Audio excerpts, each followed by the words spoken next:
Hi, today I'm going to be looking at making a flat white using the Sage Barista Touch coffee machine.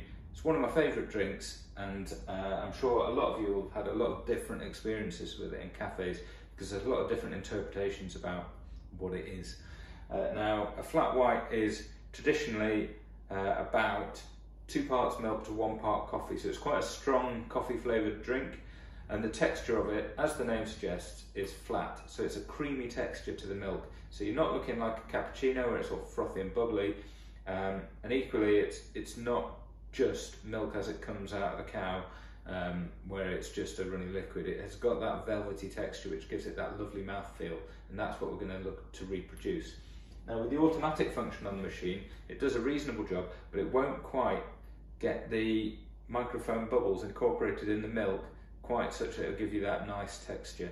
So we'll have a look at how to manually steam the milk, which is what's going to give you that proper flat white feel.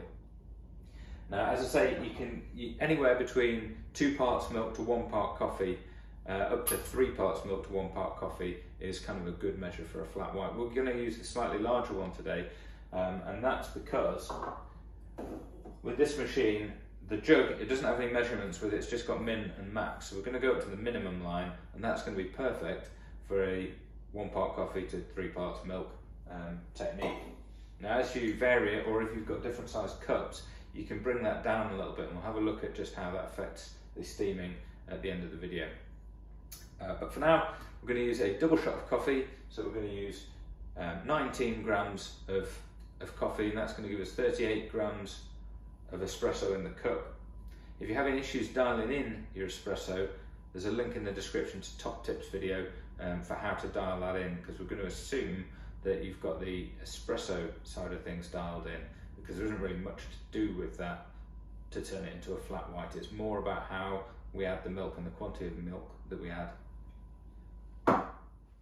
So the first thing we're going to do is we're going to get the puck prepared. You can either use the preset flat white thing. It doesn't really matter because we're going to be preparing the milk ourselves, so it doesn't matter which one you use, to be honest. But if you use one of the preset recipes, you need to make sure that the espresso settings are correct and dialed in, because it will use those espresso settings for the espresso shot in any of the other ones. So we've gone flat white. We'll grind ourselves some coffee. While that was grinding, I just pulled through a shot of water just to warm up the group head and warm up the cup. I'm just mixing this around here. The key is to make sure that it's evenly distributed across the whole of the basket. And we're going to temp it.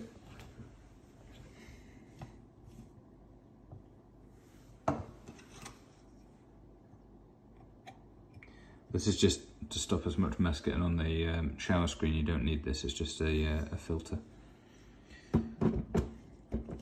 We'll put that in, ready to go for next time. Now for this one, we're going to use a 6-ounce cup, so we're going to fill up just to the top of the minimum line on the jug that comes with the machine, so like 4 ounces of milk. And we're going to steam it manually, so we'll pull the wand up. We'll press manual just to purge it. Then what we're going to do is, I'll talk you through it. So we're going to slide the jug up, keeping the jug straight and level. Then we're going to tilt the jug, and we're going to just check that the tip is inside the under the surface of the milk. If not, then we just have to rotate it around a little bit just to make sure it definitely is inside the surface of the milk. Then we'll hit manual, and that'll start the steam coming out, and that'll get it swirling around and around and around. Once it's swirling, we're just going to lower until the tip is just touching the surface, and you'll hear the air being introduced into the milk. Once we get to that stage, we're going to hold that for sort of 7 seconds and then just reinsert the tip under the surface of the milk. And then we're just going to keep it going, keep it going, keep it going until the side of the thing is too hot to touch briefly, and then that's us done. So I'll let you watch.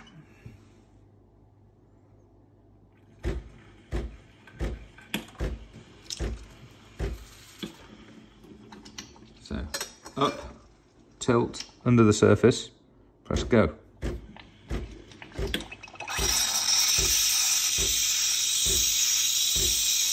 And then 1, 2, 3, 4, 5, 6, 7, and then just reinsert. And that's just going there. And the actual thumping that the machine makes while it's producing the steam is pretty much a second, so that's kind of a good hanging hat on there for counting.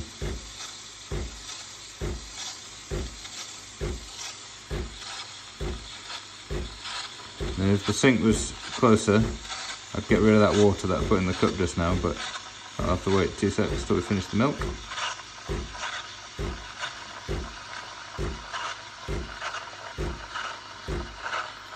Oh, that's good temperature.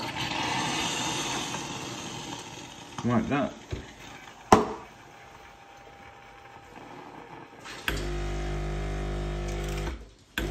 Get rid of that water. Now, if you've got any bubbles left over in here, you can just give it a tap. And while we're waiting, we're going to keep swirling the milk round and around, just to make sure that the micro bubbles stay incorporated in the body of the milk.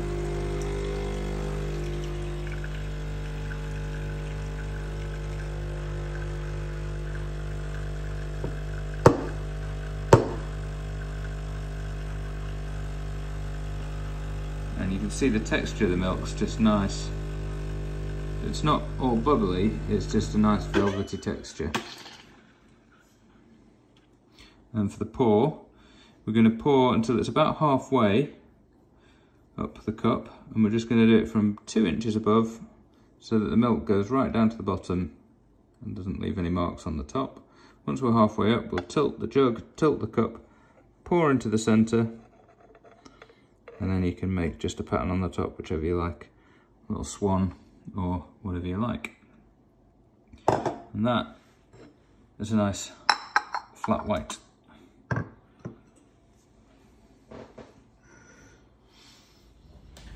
Hopefully that's helpful.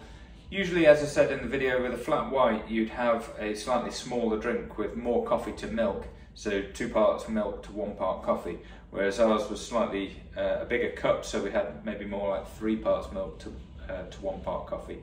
Now there's nothing wrong with that, it's just a traditional flat white would be a slightly smaller drink, which would be slightly stronger sort of coffee taste, if you would. Now if you're going to use a smaller cup, you start off, I would suggest, by using the same technique with the milk, using the same amount of milk up to the minimum line, because that gives you the easiest technique. If you do want to start using less milk, then gradually work your way down from the minimum line until you've got the perfect amount of milk that you need. As you start using less milk, when you put the jug up to the wand, you're going to have to go up, but you're going to have to slightly tilt the jug up to get the wand to submerge below the line, and then tilt it sideways, and that'll give you the sort of the perfect amount of angle, if you would. The other thing that you'll notice is that you won't need to introduce air for quite so long to get that frothy texture. Because there's less milk, you'll need to introduce less air bubbles into it, and also it'll take a lot less time to heat up. So whereas you were introducing air into the milk for about 7 seconds, if you're using less milk, you're probably going to go for more like 6 seconds, maybe even 5 if you're using a much smaller cup. So the other thing as well, of course, is it'll take less time to heat up to temperature as well, but you'll feel that, so it's easier to judge that. So just keep playing with it. Start off, as I say, it's easiest to start off with it at the minimum line and just chuck away the excess milk, but as you go on making lots of drinks, you don't want to waste loads of milk, so just gradually start using less and less milk until you've got the correct amount that you're going to be using. Hopefully that's helpful. If you want any more different drinks, let me know in the comments section. I'll try and do a video on those as well. Cheers.